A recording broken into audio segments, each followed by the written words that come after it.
سازمان Empowered Women United در سال 2007 من یک کوچیک توضیح بدم چون امروز فکر کردم که راجع به کارم بیشتر صحبت میکنیم. من دیروز اینجا آقای دکتر در خدمت خانمای هدا و پوری هوشیار نژاد بودم و راجع به سازمان گفتم، ولی خیلی توضیح کوچولو بدم. 2007 در خونه ما یه روز یکشنبه شروع شد و به خاطر همون جلسات ما روزای یک شنبه آخر هر ماه الان در هتل هیلتون وودلند هیلز شروع کردیم.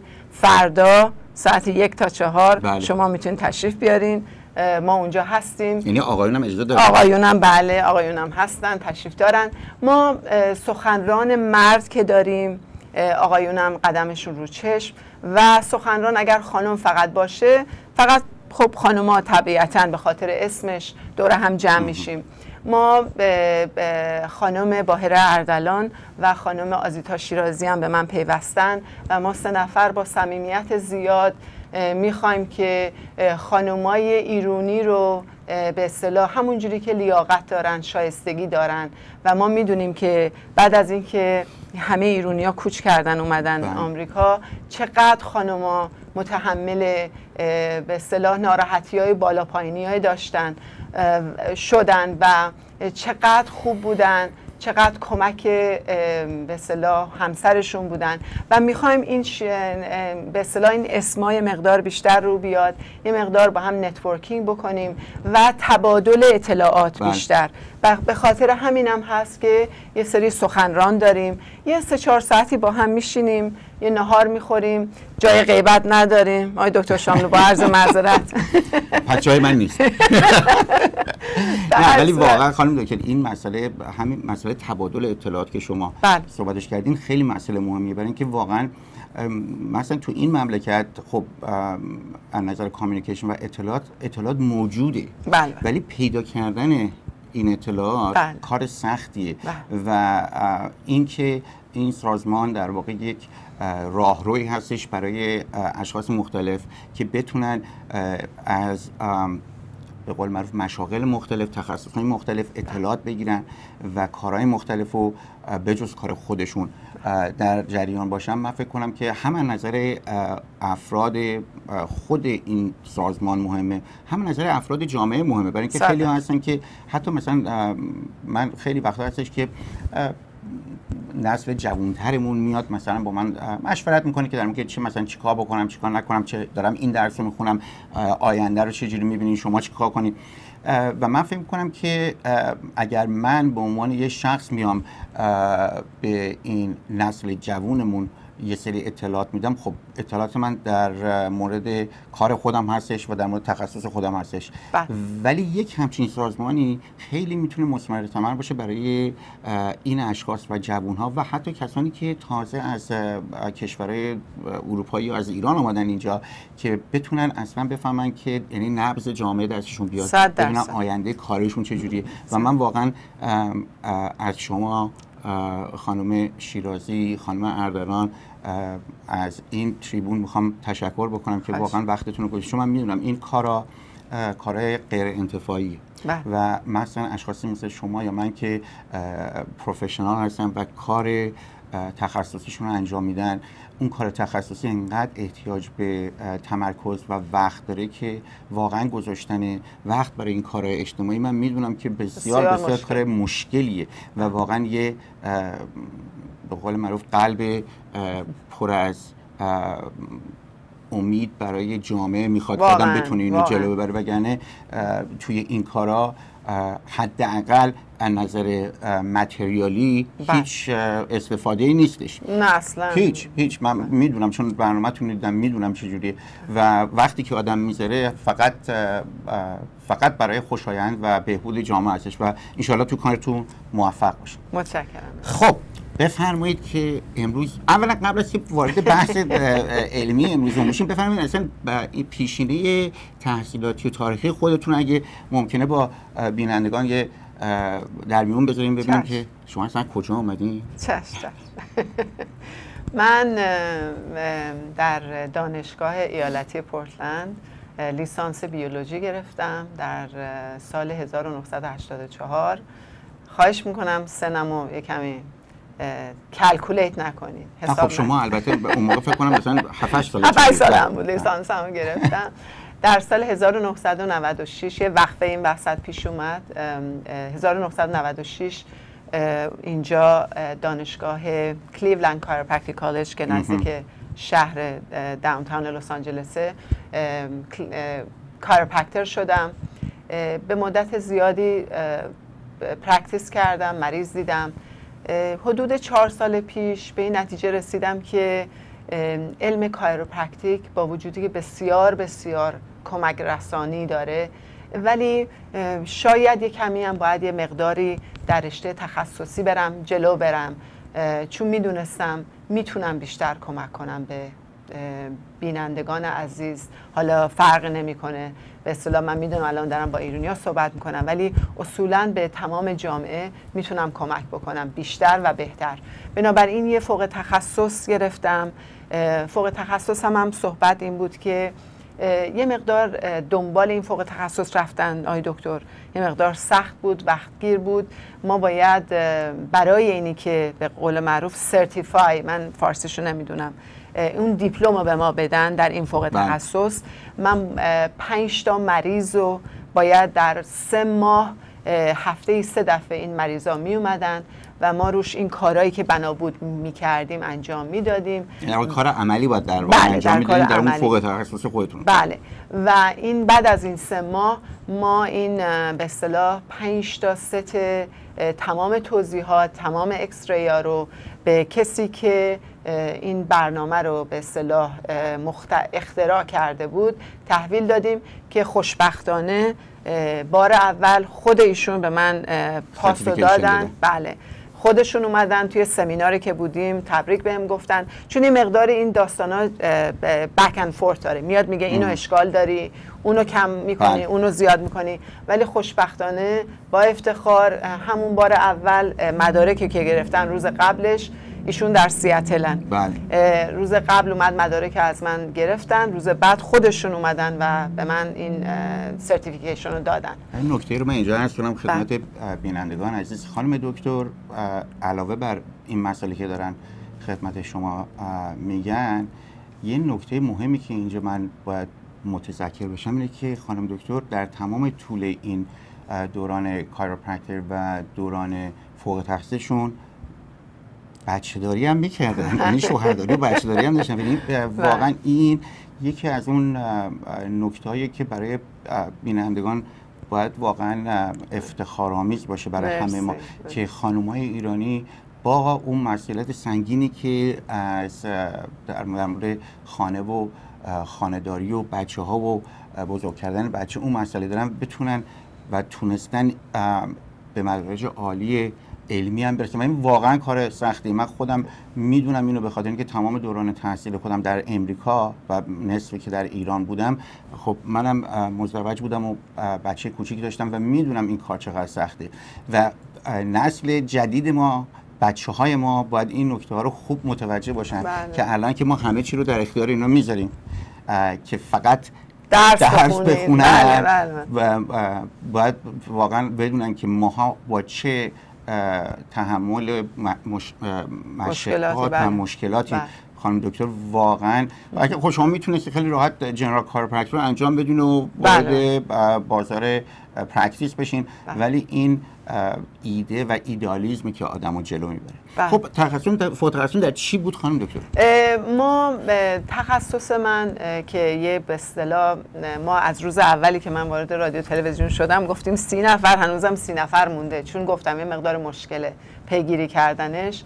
در حقیقت 26 نفریم، ولی خب من یه چیزی شروع کردم همون 30 نفر ببینیم. در امریکا هستن، یعنی در طول در تمام دنیا در واقع. بنابراین تعداد معدودی هستیم. ما مثل مهندسین معماریم برای کایروپرکترها، با زاویه و به اصطلاح اندازه‌گیری و اینا تشخیصمون بسیار بسیار خوبه.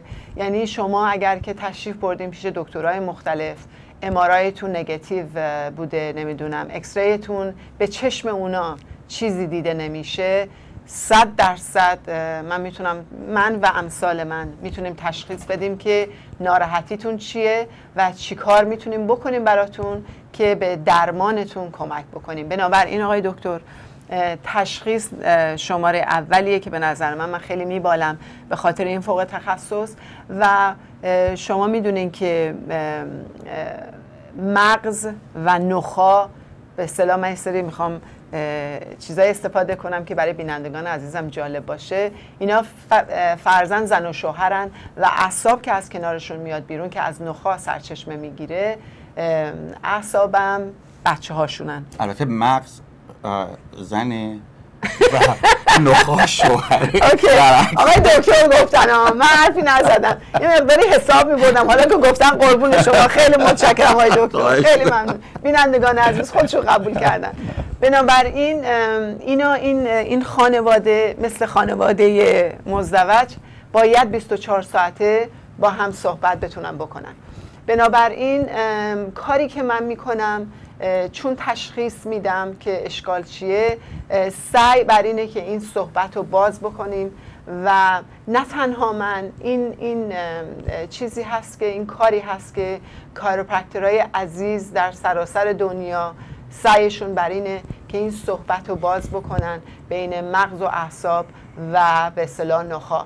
چرا این داستان مهمه؟ برای اینکه همونجوری که آقای دکتر شما میدونین، اعصاب اگر بهش فشار بیاد در هر منطقه‌ای که باشه و مدت زیادی بهش فشار بیاد، اولش باعث یه سری دردا میشه، ولی یادتون باشه که این اعصاب از نخاع سرچشمه میگیره و فشار زیاد که حالا مثلا فکر کنین که اعصاب، من گفتم به بچه ها بیاد، برمیگردن به مادر و به اون فشار میارن و نخاع به خاطر ساختمانی که داره، به خاطر اینی که این توی 24 تا مهره های ستون فقرات به اصطلاح قایم شده، فشار زیاد قبول نداره و باعث یه سری امراض و ناراحتی های دیگه میشه وقتی که پا به سن بذاریم.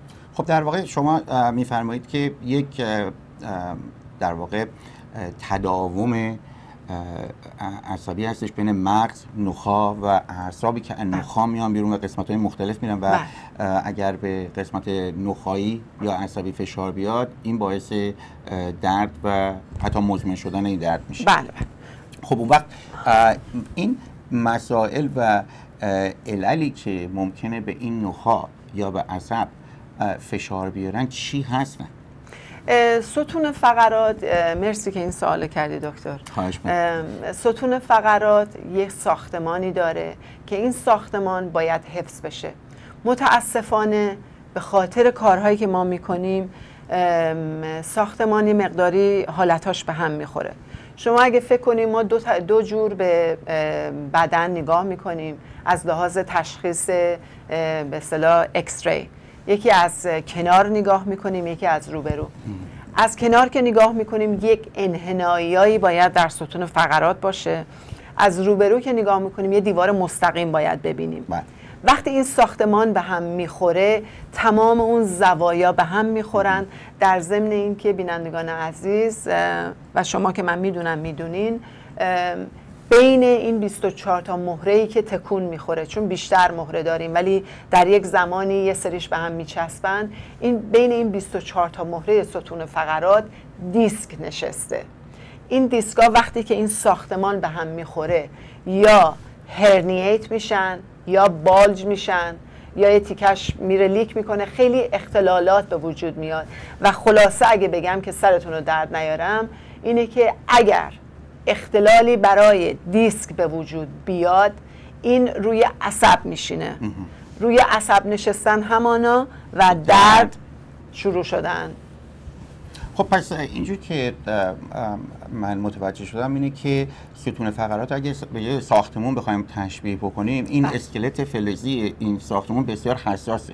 درست مثل شما نگاه بکنید، مثالی که شما میتونیم بزنیم اینه که مثل اینه که شما اگه یه مار رو نگاه بکنید که در واقع اون انحناهایی که مار داره، اگر بغل این مار رو نگاه بکنید میبینید چند تا انحنا داره. اگر روبرو نگاه کنی یه خط مستقیمه. ستون فقرات به نظر میاد دقیقاً همین نگاه رو داریم بهش. و این انحناها در واقع برای اینه که لودی که اون فشاری که حالا سر یا شونه یا بدن داره با این آرک و این انحناها این فشار رو در واقع کم بکنه. و اگه خط مستقیم باشه کاملا وزن روی به صورت عمودی روی این بالشتک‌ها یا این دیسکا میاد. وقتی که این انحنا هستش باعث میشه که در واقع اینا شکسته بشه و فشاری که در طول زندگی بهشون میاد کمتر بیاد، نتیجهاً طول عمرشون بیشتر بشه. بله. خانم دکتر ممکنه بفرمایید که اسکولیوسیس چیه؟ بله. اسکولیوسیس همین زوایایی که صحبت کردیم وقتی که شروع میکنن به هم خوردن یه مقداری ستون فقرات شروع میکنه به کج شدن. به انگلیسی میگیم که lateral deviation of spine، یعنی اینکه اون حالتش رو نگه نمیداره. مثلا اگر فکر کنین که 24 تا مهره ستون فقرات که 23 تا دیسک وسطشه، وقتی که اینو مقایسه بکنیم با یه دیوار آجری و این یکی از این آجرهای پایین یا بالا رو اگه وردارین این دیوار شروع میکنه به تکون خوردن. بنابراین بستگی داره. میدونین که اسکولیوسیس ممکنه حتی از زمان تولدم به وجود بیاد. مادرزادی میتونه باشه. مادرزادی میتونه باشه، ارثی میتونه باشه. ولی اگر که از اون صحبت بیایم بیرون و در طول زمان این بلا به سر یک کسی بیاد، این ستون فقرات رو به کنار میکشه. اشکال بسیار اساسیش اینه که مریض تا جوونه دردای مثلا حالا دیگه بستگی داره این اسکولیوسیس کجا باشه اون منطقه رو داره، چون سری عضلان اون منطقه رو میکشه، عضلای اون ورش رو جمع میکنه. تمام روابطی که باید باشه، تمام صحبت‌هایی که بین مغز و نخاع و اعصاب باید باشه به هم میخوره و متاسفانه آقای دکتر اسکولیوسیس روی 60 درجه 100% هارت اتکه. بله. و متاسفانه چون میگم این اعصاب که از کنار ستون فقرات میان بیرون نه تنها به گردن و کمر و پشت قفسه سینه میرن، به غده تیروئید میرن، به قلب و شش میرن، برای آقایون به پروستات میرن، برای خانوما تخمدان و به اصطلاح همه این چیزا. و بنابراین خواهش من اینه که به خودتون برسین. کارهای پیشگیری نه فنسیه نه خوشگله، نه باید پول داشته باشی این کارا رو بکنی. اتفاقا پیشگیری باعث میشه که عمر طولانی تر باشه، بیشتر بتونین کار بکنیم. ما که ایرانی‌ها ورکهالیکیم، بیشتر میتونین کار بکنیم، بیشتر میتونین خودتون رو یوتیلایز بکنیم. خانم دکتر این اسکولیوسیس که داشتین در موردش صحبت میکردین، در واقع اگر به ستون فقرات جلو نگاه کنیم یه خط صافه. اون وقت کسی که اسکولیوسیس پیدا میکنه به جای اینکه خط صاف باشه شروع میکنه کرف پیدا کردن از دو طرف در واقع. یا یه طرف میره یا دو طرف میره و اون وقت تمام عضلاتی که از دو طرف به این ستون فقرات چسبیدن تو اون منطقه‌ای که این انحراف به وجود اومده، خب اینا یه طرف شروع میکنن به کشیده شدن، یه طرف شروع میکنن به اسپاسم کردن در واقع و درد و ناراحتی که شروع میشه یه مقدار از اون شروع میشه، یه مقدار اون اعصابی که از اون منطقه میان بیرون. یه مسئله رو فرمودین در مورد درجه صحبت کردین. این درجه که میفرمایید در واقع اون خط صاف ستون فقرات هستش با اون انحنایی که پیدا شده، اون درجه‌ای که بینشه. چون من یادم زمانی که ارتوپدیک سرجری می‌کردیم میگفتن که اگر این انحنا مثلا کمتر از 10 درجه باشه از کلینیکی اصلا مهم نیست و مسئله خاص ممکنه در این مورد مقدار بیشتر. بله. ببینین همون چقدر جالب فرمود اینا. چون من بهتون بگم تخصص ارتوپد هر تخصصی در رشته خودش خیلی میدونه. ارتوپد من باهاشون کار کردم، این افتخار رو داشتم کار بکنم. به اونی نگاه میکنه که اشکال زیاد ممکنه به وجود بیاره. حتی زیر 10 درجه اصلا اسمشو اسکولیوسیس نمیذارن. متوجه این؟ ولی شما فکر کنین که من میگم یه مثالای دفعه اولی که آدم یه کار غلطی رو میکنه خیلی مشکله، سخته، فکر میکنه راجبش این بر اون بر میکنه، ولی وقتی انجام شد دفعه بعدا آسان‌تر میشه. موقعی که ستون فقرات داره تکون میخوره و شروع کرده حتی 9 درجه 8 درجه که دنیای ارتوپد مسئله براشون نیست، به نظر من مسئله بسیار بزرگه، برای اینکه این شروع کرده داره تکون میخوره و اگر درمان درست نگیرین انحنای اسکولیوسیس در سال 1 تا 3 درجه بیشتر میشه اگر درست بهش نرسین. بنابراین شما فرمودین، درست فرمودین، این وقتی که شروع میکنه به کنار رفتن، اون دیوار راستی که من بهتون گفتم من باید ببینم و کج میشه، دقیقاً همون مسائل پیش میاره و اون دیوار راستی که من نمیبینم کج میبینم. یه مسئله کوچیکی خدمتتون بگم راجع به اسکولیوسیس. نه تنها این مهره‌های ستون فقرات کشیده میشن آقای دکتر، اینم من میدونم شما میدونین، ولی برای بینندگان عزیز میگم این بدنه مهره ستون فقرات هم باهاش میچرخه. بله. یعنی سه‌بعدیه در واقع. بله، متاسفانه نه تنها lateral deviation داریم، بادی روتیشن هم پیدا میشه. یعنی دو تا مهره که اینجوری رو هم هستن، بله بله، نه تنها اینطوری میشن، بله، بلکه اینجوری هم میشن. بله بله، و این باز مقدار زیادی فشار روی اعصاب میذاره. بله. خانم دکتر، ممکنه بفرمایید یه شخصی که اسکولیوسیس مادرزادی نداره، یعنی زمانی که به دنیا آمده این انحراف توی ستون فقراتش نیست، بله، چطور میشه؟ من خیلی از مریضای جوونی رو که میبینم که مثلا برای جراحی سینه یا جراحی دیگه میان پیش من، توی اون در واقع ایوالویشنی که میکنم قفس سینه اینا رو، متوجه میشم که اینها یک مقدار حالا زیر 10 درجه ولی اسکولیوسیس دارن، اونم به خاطر دنده ها که چسبیده به این ستون فقرات باعث میشه که اینها یک مقدار در واقع ترک بکنن، اون سیمتریشون رو از دست میده.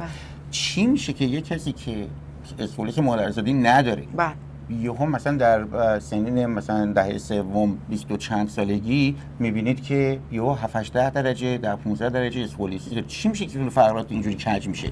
ببینین آقای دکتر، ما هممون میدونیم، من میدونم که بینندگان عزیزم به این امر واقفن، بچه‌های ما، جوانای ما بسیار بد میشینن، بسیار بد میخوابن، هر جا گیرشون میاد میخوابن، بسیار بد میخورن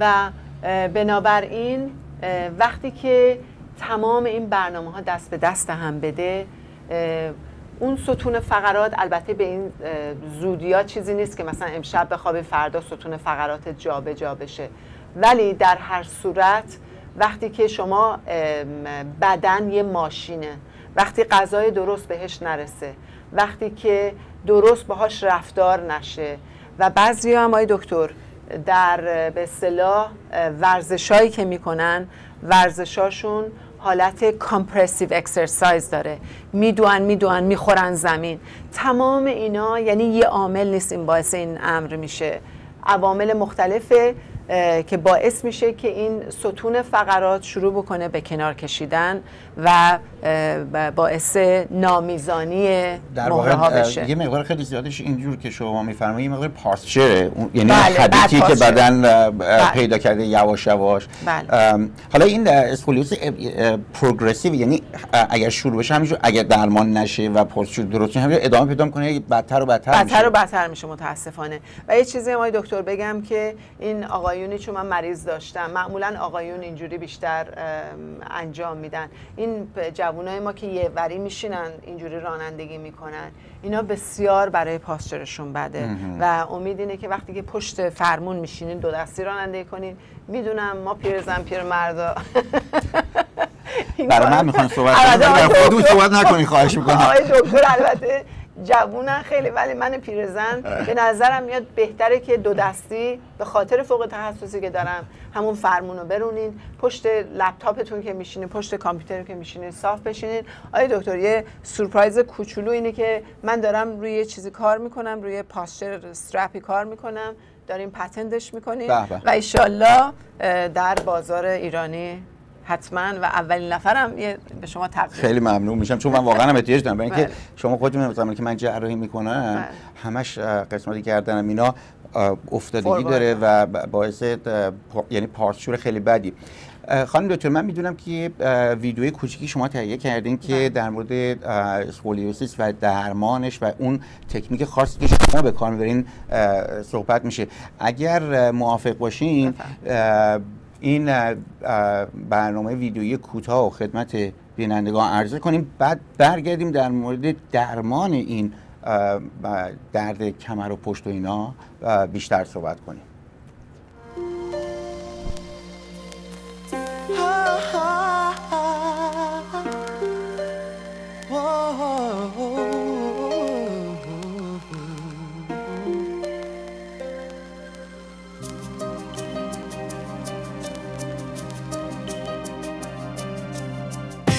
وقتی جای خنده غم بشینه روی لبام، تشنه نوازشم، خسته و از خستگیام، وقتی که دستای من گرمی دستی میخواد، وقتی یه لحظه خوشی به سراغم نمیاد، تو میتونی تمامو خواب کنی، تو میتونی گونه های خیسم و پاک کنی،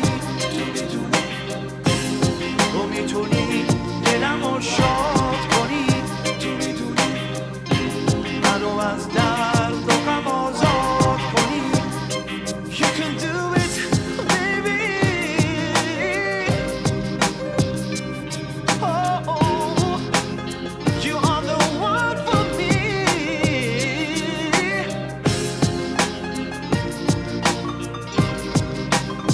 تو میتونی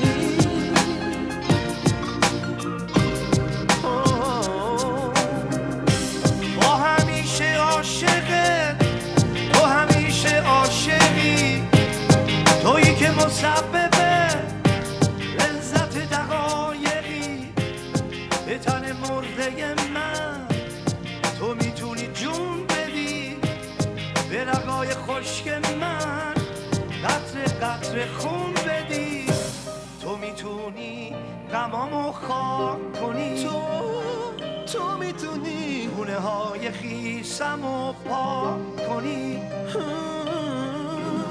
تو میتونی دلمو شاد کنی، تو میتونی منو از درد و غم آزاد کنی. Forever.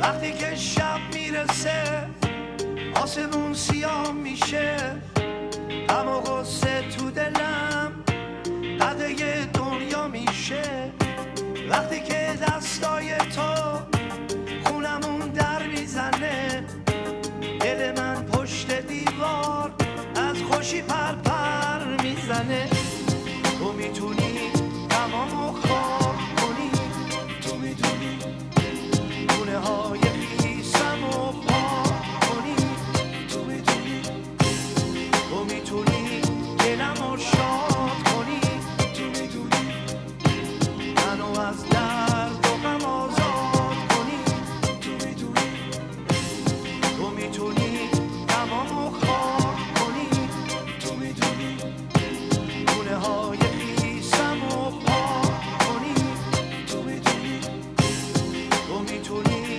دلم رو شاد کنی، تو میتونی منو از serve to educate you about the chiropractic alternative to pain medication and surgery. After all, suppressing pain is not a solution for a problem that isn't going to fade away. With over 13 years of experience performing over 10,000 rehabilitations in the proper health and maintenance of the spine, Dr. Mary Azim is one of only 30 certified specialists in the country who can practice with a Pettibon system.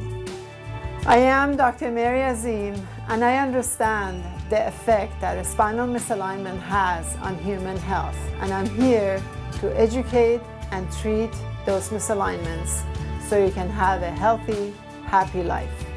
This system is designed to restore the normal curves of the spine, allowing nerve signals to flow freely to all areas of the body. To begin, it's important to understand the root of back pain, where it comes from, and the role the spine plays in your nervous system. The curvature of the neck is supposed to be like so. These discs in between are supposed to be in that curvature the way they are. If you lose this curvature in the neck, the discs are going to either bulge or herniate. The end result is there's nerve pressure. So we want to keep this curvature. The opposite direction is your mid-thoracic with 12 bones. And then we have another curvature in your low back that is similar to the one in the neck. Curvature of the neck is supposed to be anywhere between 40 to 45 degrees, and the curvature of the low back is anywhere between 30 to 35 degrees. Now, we have to have these curvatures kept in those positions for the mid-back to keep that curvature in the opposite direction. Pettibone specialists believe, and I'm one of them, that if you lose any part of this curvature, it will affect the rest of your body. Now, do remember that these nerves not only go to your neck, mid-back, and low back, they go to all the cells and tissues and organs and systems of your body. So it's not so much my neck hurts, my low back hurts, and let's fix it. It's if you want to live a happier, healthier, younger, actually, life. Why? Because if these discs start wearing off, guess what? They're going to take you through arthritic phases. Let's take a look at the characteristics of the 3 arthritic phases. If the angles we talked about, the angles of the neck and low back, if they're not kept the way they're supposed to be, your brain is not just going to take a vacation. It's going to react. Your immune system is going to react. What's going to happen is this is a normal disc, normal vertebrae, and the opening here, the nerve opening, is great, and we all know the nerve stems from the spinal cord. Phase 1 of arthritis, the outer portion of the disc is going to tear, the center portion is going to inflame, and it's going to create disc bulging. Disc bulging is like the ice cream sandwich, actually, that you squeeze and all the ice cream comes out equally. The end result is there's some nerve pressure. If you ignore this, the body will take you through phase 2 of arthritis. Between the phases, there's a lot of time.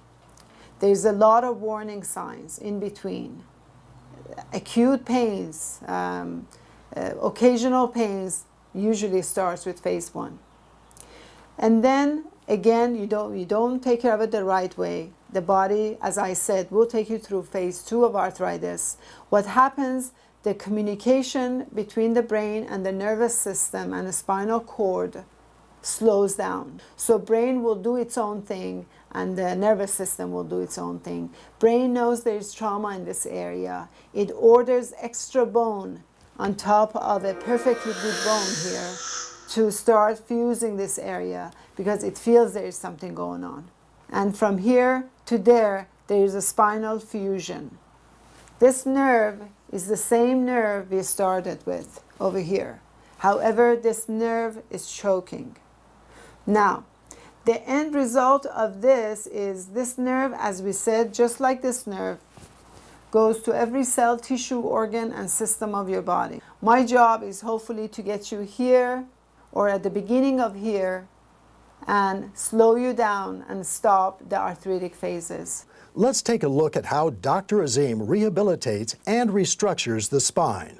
The first part of a rehab program starts with the wobble chair. It's a patent chair to work on the disc herniation and disc bulging, and it actually helps us strengthen the ligaments.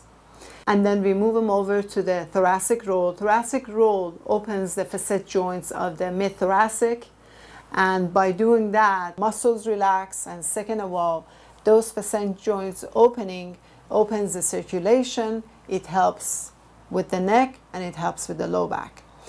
Then we move them over to a machine called Link Trainer. Your spine is held by muscles starting anywhere from the calf up to your pecs. So basically we are working on the calf, the quads, the hamstrings, and the glutes. And after that, we move them over to a cervical traction unit to help nourishing the discs in your neck. After the cervical traction, I take the patient in a treating room and we utilize the Pedibond tendon ligament muscle stimulator. It feels like a deep tissue massage, but it's actually to get rid of the waste that is built up around your spine by not treating it. And after that, the patient, depending on the findings of the x-ray, gets adjusted. Adjustments are very specific here. We just don't adjust head to toe every time the patient comes in. They're very specific and they are based on the x-rays, markings that we've done. What Pedibond does is force over time. So we keep repeating the same thing over and over again to let your body know that this is the new posture. And this can't be done over 1 or 2 or 3 visits. The patient wears a weighting unit, mostly on their head, on their shoulder, and on their hip, again based on their x-ray finding.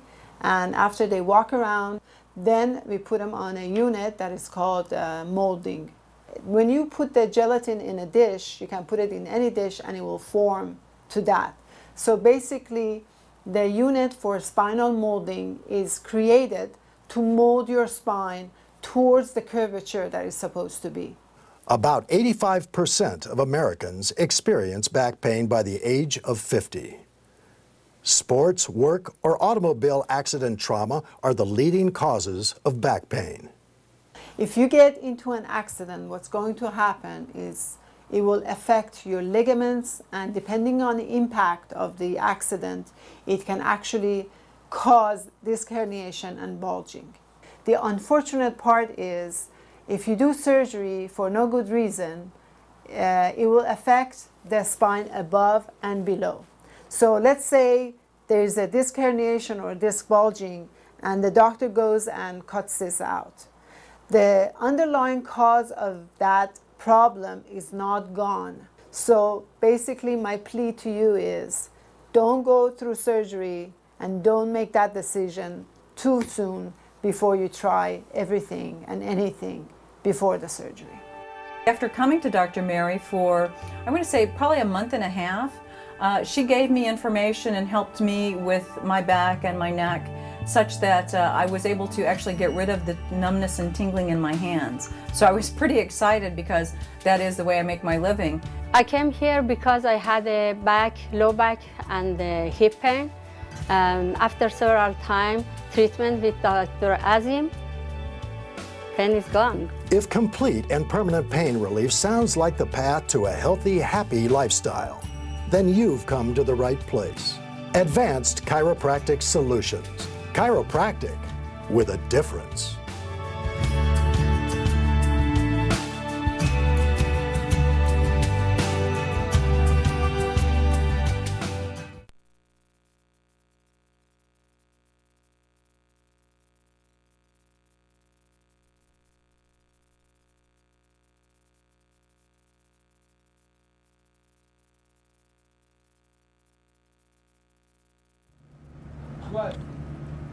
بران. خب با سلام دوباره خدمت بینندگان عزیز، خدمت خانم دکتر عظیم هستیم، متخصص کاروپرکتر و فوق تخصص در درمان اسکولیوسیس و دردهای گردن و کمر و ستون فقرات. توجه کرده بودید که برنامه کوتاه 7-8 دقیقه خانم دکتر تهیه کرده بودم براتون که در مورد به طور کلی ساختار و ساختمان ستون فقرات و دردهای ناشی از این و اسکولیوزیس صحبت کردن و البته به زبان انگلیسی بود و من از ایشون میخوام اگه امکان داره چکیده اینو به زبان مادری خودمونم یه خدمت بینندگان بگیم. چشم.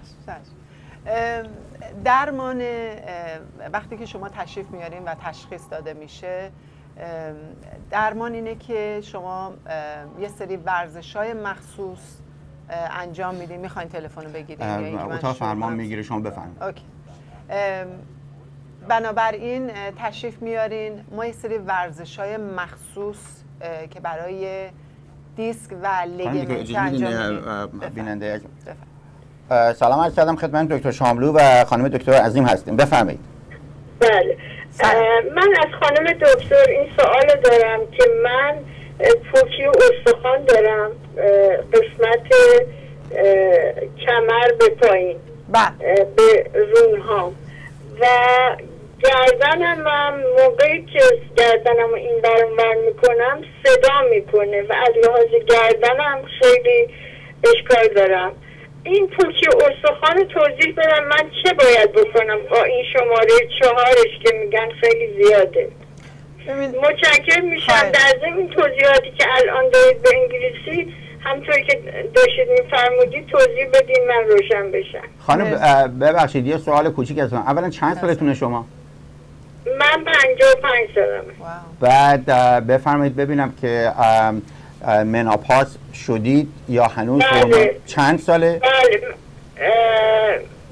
7-8 ساله. اون وقت قرصای هورمون استفاده میکنید یا نه؟ قرص هورمون میخوردم اما دیگه نمیخورم چون اون دیگه اون حالت گرما و سرما هات فلش ندارم. فقط درد دست داشتم که آمپول زدن سر شونم بهتر شدم، ولی مسئله گردنمه که صدا میکنه وقتی این برانور میکنم و این موضوع که استخوان خیلی من نگران کرده چون من خیلی راه میرم میترسم یه وقت بشکنه یه گوشه بیفتم. آقای دکتر شما الان دارویی هم استفاده میکنید اصلا؟ بله به من فازامکس دادن. بله. نمیدونم هفته یک بار و بعدش هم کلسیوم با ویتامین دی دادن. ولی هورمون دیگه نمیخوریم؟ ولی هورمون دیگه نمیخوریم؟ نه خیر نمیخورم هورمون. من اگه لطف بفرمایید تلویزیون نگاه کنید، من خانم دکتر لطف میکنن جوابتون رو میدن. روزتون بخیر. پوکی استخوان خیلی روش تکیه کنید تو لطفا ببینم چیه موضوع اصلا روشن کنید همه ماها رو که این گرفتاری رو داریم. چشم حتما. متشکرم. روزتون بخیر. خواهش میکنم. البته من خدمتتون بگم آقای دکتر که تخصص من در پوکی و استخوان و این چیزا نیست، ولی ایشون میگن کمرم فقط پوکی و استخوان داره. میدونیم که احتمالاً تمام مهره‌های ستون فقراتشون کمابیش پوکی و استخوان دارن چون منطقه‌ای نیست. پوکی و استخوان یه چیز سیستماتیکه. بله. یکی این که عزیزم وقتی که اون زوایا به هم بخوره، اون تنابایی که مهره‌های ستون فقرات رو روی هم صاف نگه می‌داره، این تنابا استرچ میشن. صدایی که شما میشنوی و اون ترقی که خودت گردنتو میچرخونی صدای لیگمنتیه که داره اون مهره رو حتی به مقدار کم ولی داره جابجاش میکنه. شما یه سری ورزشای به اصطلاح که قوی بکنه این لیگمنت ها رو احتیاج دارین. به کسی که اگه دوره براتون من نمیدونم کجا تشریف دارین، یه کایروپرکتر حاضر توی همه کار آقای دکتر من فکر نمون اصلا بد باشه، به نظر نمیاد چون انقدر ما درس خوندیم هممون، ولی یه عده‌ای هستن که بیشتر بهشون میتونین به اصطلاح اطمینان بکنین. پیش یه کایروپرکتر خوب پیدا بکنین، برین یه سری ورزشای مخصوص گردن بهتون بده که اون لیگمنت ها یکم قوی تر بشه. چون عزیزم اگه اینو ول بکنی این هم میشه آرتروس و دردسر برات درست میکنه. اختلالات ستون فقرات، چه صدا میده چه صدا نمیده، نمیشه نادیده رد کرد. به قول خودمون میگیم زیر سبیلی نمیتونیم بگیم ولش کن، بدتر میشه. باید جلوگیری بکنی و اینا پیامیه که بدن داره به شما میده و منتظر عکس العمل شماست که بهش برسی. در ضمن اینی که ما هممون احتمالاً یک دکتر عمومی هست که به ما برسه. شما برای پوکی استخوانتون حتما پیش دکتر عمومی حتما تستاتون انجام اگه اجازه بدین در مورد پوکی استخوان برای هموطنان عزیز توضیح بدم. همونجور که میدونید استخوان در واقع یه چیزی نزدیک شاید 80-85% یک ماده شیمیایی هستش که مهمترین قسمتش کلسیومه، کلسیوم و فسفره و ساختار و در واقع اون استراکچر و قدرت یک استخون به مقدار کلسیومی که توش هستش رابطه داره. بیماری‌های مثل نرمی استخون داریم که این بیماری مثلا ژنتیکی هستش، یا بیماری هستش که در مورد اشخاصی کمبود ویتامین C دارن، این باعث میشه که این اشخاص نتونن کلسیومی که میخورن و بیان رسوب بکنن در استخونشون و اینا استخونشون نرم میشه، یعنی اون حالت استحکامو نداره. پوکی استخوان یه پروسه در واقع پروگرسیوه، یعنی همینجور ادامه پیدا میکنه و در خانوما خیلی بیشتر هستش و به اجازه بدید من سوال ایشون رو میگیرم بعد دوباره برمیگردیم. بفرمایید. خیلی ممنونم از برنامه خوبتون. خواهش میکنم خانم. من یک مادر دارم که 87 سالشونه و با من زندگی میکنن. بله. الان در حدود 1-2 هفته است میبینم که یکی از انگشتای دست راستش خم شده و هر کاری میکنه نمیتونه صاف بشه. دست راستش. بله. من که ببرمش دکتر، ولی من اصلا میترسم که صافش کنه بشکنه انگشتش. مثلا ببینم این دلیلش چیه؟ من باتون اگه اجازه بفرمایید پای تلویزیون صحبت میکنم بعد از اینکه خواهش بفرمایید. خودم گردنم خیلی وقتی میخوابم یا مثلا سرمو پایین و بالا میکنم گردن یک صدایی میده مثل کرک میکنه و این رو گوشم اثر گذاشته. وقتی که این زیاد میشه در روز گوشم صدا میده، یعنی صدای مثلا همینگ، چجوری توضیح هامینگ میکنه. نمیدونم دلیلش چیه. بعد برم پیش کی. من تازه متوجه شدم که وقتی که گردنم صدا نمیده و مثلا جای خودشه پشت گردنم میبینم که اصلا این صدا کمتر شده تو گوشم. وقتی که زیاد میشه صدام زیادتر میشه. میخوام ببینم دلیلش آرتروزه یا باید برم دکتر کاراپرکتر. خانم 2 تا سوال ازتون دارم. اولا چند سالتونه الان؟ من 55 سالم. بعد بفرمایید که آیا این کرک و صدایی که گردنتون میکنه وقتی غذا میخورین صدا میده که گردن، یعنی فقط مال گردنتونه در واقع؟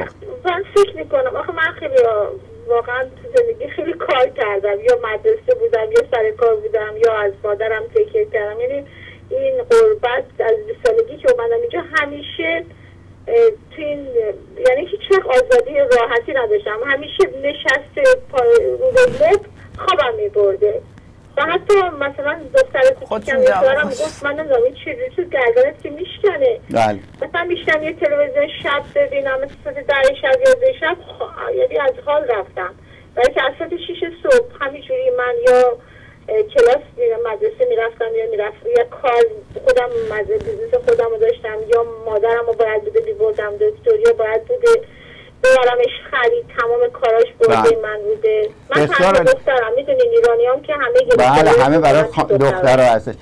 تو بیار گرفتیش پسرها. چشم سعی میکنم تا اونجا که بشه. دلیلش اینه که چه شد. البته یه دفعه با یکی از خانمی که ماساژ تراپیست بود صحبت کردم، گفت فکر میکنم تو اگه پیش ماساژ تراپیست خوب بری پشت گردنتون میتونه یک مهرهایی هست که جابجا کنه یا کاراپرکتر. من البته خودم رو دست هیچ کس ندارم، میخواستم همینجور دیدم برنامه شما رو گوش میدم و مادرم میدم انگشت جوریه بیشتر به خاطر مادر از زنگ زدم. بله سرکار خانم چشم حتما من خواهش میکنم خانم دکتر که قسمت در مورد گردنتون جواب بدم، در مورد دست انگشت مادرتونم حتما من خودم یه توضیح میدم. با اجازهتون روزتون بخیر. مرسی. عرض کنم که برگردی به اون پوکی استخوان، من توضیح کوچیکی داشتم میدادم که کسی نرمی استخوان میگیره به خاطر نداشتن ویتامین C که مهمه در اینکه کلسیومی که شما میخورین رو بیاره رسوب بده توی استخون، اینا نمیتونن این کارو بکنن و نتیجه نرمی استخوان میگیرن. و در مورد خانوما نرمی استخوان همونش که میدونین خیلی شایع‌تر، علتش 2 تا مسئله هستش. علت اولش اینه که خانم ها به خاطر جثه کوچیکتری که دارن مقدار کلسیومی که توی استخونشون هستش به نسبت آقایون کمتره. دلیلش هم خیلی واضحه، به خاطر اینکه آقایون به خاطر هورمون مردانی که دارن، تستوسترونی که دارن، این تستوسترون باعث میشه که استخون دنس‌تر باشه و مقاومت‌تر باشه و در واقع جزء کوچیک مثلا 1 سانتی متر مربع استخون مقدار کلسیومی که داره خیلی بیشتر از 1 سانتی متر مربع خانم‌ها هستش. یکی از علتاش اینه. علت دومش اینه که خانم‌ها به خاطر بارداری و به خاطر شیر دادنی که در طول زندگیشون به وجود میاد و دارن، مقدار خیلی زیادی کلسیومی رو که روی استخونشون هستش اینا استفاده میکنن، هم با بارداری، هم یعنی به وجود آمدن یک جنین و استخوان سازی جنین، همه از طریق مادر تغذیه میشه.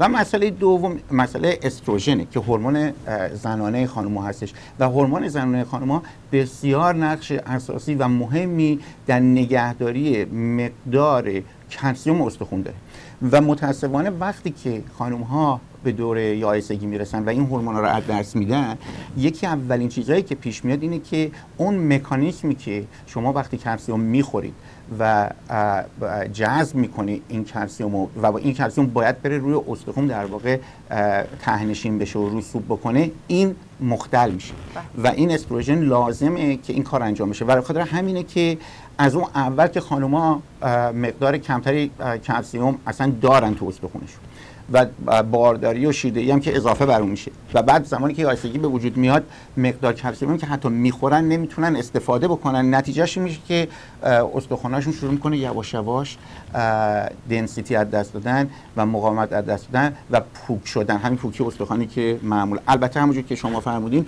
پوکی استخوان در تمام استخوان‌ها خودش نشون میده، اما چند جا هستش که چون وزن بدن روی اون چند تا نقطه خیلی تمرکز میکنه، اون از همه مهمتر و بیشتر خودش نشون میده. یکی قسمت پایینی کمر هستش که اون انهای کمر، اون در واقع مهرای سوم، چهارم، پنجم کمر هستن و قسمت دوم استخوان لگن هستش و اون قسمتی که در واقع استخوان ران به لگن میچسبه و اون گردن استخوان ران چون خیلی باریک هستش و 90% شکستگی هایی که به وجود میاد و شاید یه افتادگی خیلی ساده باشه که مثلا در حالت عادی اصلا نبایدش کنه شکستگی به وجود بیاره، ولی به خاطر این پوکی استخوان گردن استخوان ران میشکنه و دردسرای خیلی زیادی داره و کمر هم که خودتون میدونید وقتی که پوکی استخوان پیش میاد شروع میکنه این مهره ها به خاطر وزن بدن کلاپس کردن و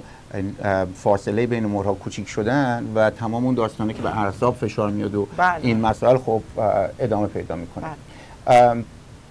در مورد درمانش مهمترین چیز همونش که شما فرمودین پیشگیریه. بله یعنی مخصوصا خانوما باید در سنین پایینتر حتما باید مقدار خیلی زیادی کلسیم استفاده کنن، حتی تا 1 گرم در روز کلسیم اضافه باید بخورن.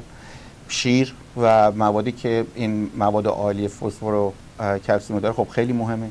و مسئله دوم اینه که ورزش بکنن، به خاطر اینکه شما وقتی که شما خب بهتر هم میدونین وقتی ورزش شما میکنین این باعث میشه که اون استخوان مقاومتش بیشتر بشه، مواد خودش رو بیشتر نگه داره و این مسائلی که بعداً پیش میاد که باید درمان بشه و نمیدونم قرصای فازامکس و بونوویا و این داستانا رو بدن که خود اینا عوارض خیلی زیادی داره. من یه خانمی اومد بود پیشم که قرص بونوویا میخورد. این قرصا کاری که در واقع میکنن جلوی برداشت کلسیم از استخوان رو میگیرن، یعنی شما نمیذارن که کلسیم هی برداشته بشه استخوان نرم‌تر بشه.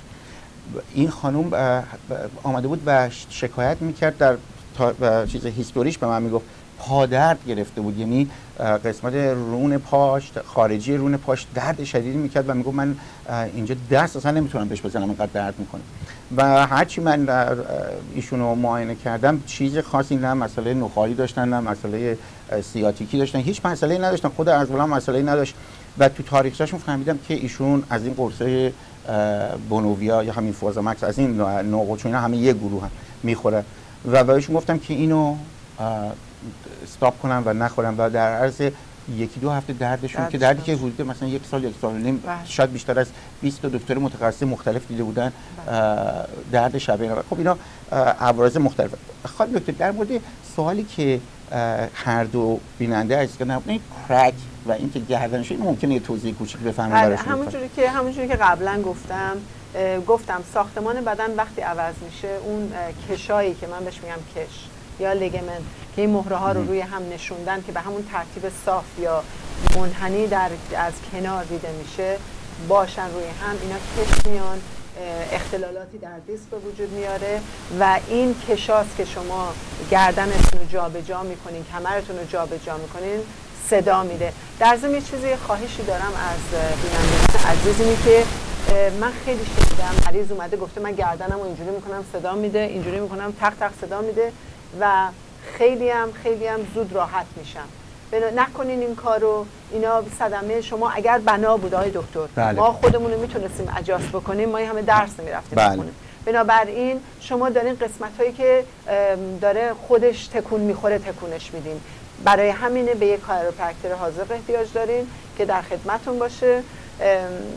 انگشت اون بله. خانومم عرض کنم خدمتتون که البته من مریض رو فقط باید ببینه ولی میتونم به احتمال 99% به این خانم عرض کنم که وقتی شما به درس نگاه میکنین همون تاندونایی که شما میفرمایید که در واقع عضلاتی هستن که وقتی که میخوان به استخوان بچسبن تبدیل میشن به یک وتر، یک لیگامنت بسیار قوی که بتونه بچسبه به استخوان و وقتی عضله منقبض میشه بتونن تکون بدن این جوینت و این استخوان. در مورد دست این تاندونا وقتی که وارد دست میشن اینها با یه لایه قشایی پوشیده شدن، محافظت میشن که این لایه قشایی یه نقش لوبریکنت داره، در واقع مثل روغنکاری داره که وقتی که این تاندونا عقب و جلو میرن لوبریکیشن بکنه که این بتونه راحت در این قشا تکون بخوره و بعضی وقتا اتفاقی که بهش میاد این قشا اینفلامیشن و التهاب پیدا میکنه و باعث میشه که انگشتی که خم شده نتونه باز بشه که اینو بهش میگن دوپارترن. در واقع التهاب تاندونه و قشای دور تاندون هستش و بهش میگن دوپارترن. اینجوری نیستش که شما اینو بگیرین با زور برش گردونید و اصلا نمیشه این کار کرد و درمانش در مهر اول تزریق داروی ضد التهابی هستش به منطقه و معمولا با تزریق این داروها التهاب اون قشا بین میره و انگشت میتونه برگرده. اگر اون مسئله کمک نکرد اون وقت باید جراحی بشه و با جراحی این قشا رو باز کرد. این همون مکانیزمی که در واقع با کارپل تانل سیندروم هم که وقتی انگشتا شروع میکنن به گرزیز کردن و مچ، این در واقع همون پروسه هستش که بهش میگن دوپارترن. و هر صورت من فقط یه چیز کوچولو هم بگم، یه خانومی سوال کردن گفتن که من آستیوپروسز پوکی استخوان دارم و اگه راه برم میترسم بیفتم بشکنم. همچی اتفاقی نمیفته ولی مواظب باشین راه برین. بدن از اینا خیلی قوی تره که شما راه برین استخونا رو هم جمع بشن بشکنن. بنابراین نترسین. ورزشتون برای سنای بالا راه رفتن بسیار بسیار مفیده. حتی در موقع راه رفتن کلسیوم وارد سیستم بدنی خونی میشه، انسولین وارد میشه. راه رفتن رو حتما انجام بدین با مواظبت زیاد و با صحبت با پزشک خودتون. و در ادامه توصیه خانم دکتر راه رفتن اگر شما حتی بتونین در استخر در موقع آب درمانی بکنین چون وزن بدن تو آب کم میشه، فشار کمتری به استخوان میاد، یکی از بهترین درمان‌ها هستش برای پوکی استخوان و نرمی استخوان. به هر صورت مثل این که به آخر وقتمون رسیدیم. خانم دکتر واقعا تشکر میکنم از اینکه تشریف آوردین و واقعا باعث افتخار من و همه جامعه ایرانی هستش که دانشمندانی مثل شما داریم که بتونیم بهشون تکیه کنیم. بازم من تشکر میکنم که شنبه‌تون رو گذاشتین و وقت گذاشتین با این برنامه سنگینی که دارین تشریف آوردین و همکاری کردین با ما. هموطنان عزیز انشالله که روز خوبی داشته باشین، هفته خوبی داشته باشین، سلامت و دلشاد و خوب. انشالله هفته آینده باز در خدمتتون خواهیم بود. من اگه یه لحظه، من فردا در هتل هیلتون وودلند هیلز هستیم، گروه Empowered Women United. سخنران ما خانم الهه یوسفیان و یه سورپرایز گست داریم. در خدمتون هستیم از 1 تا 4 بعد از ظهر. متشکرم، خیلی ممنون آقای دکتر شاملو. این افتخار داشتم با شما بودم. از تلویزیون عصر امروز بازم تشکر میکنم. I love you از بینندگان عزیز. مرسی. ان شاءالله منم در خدمتون بعداً خواهم بود.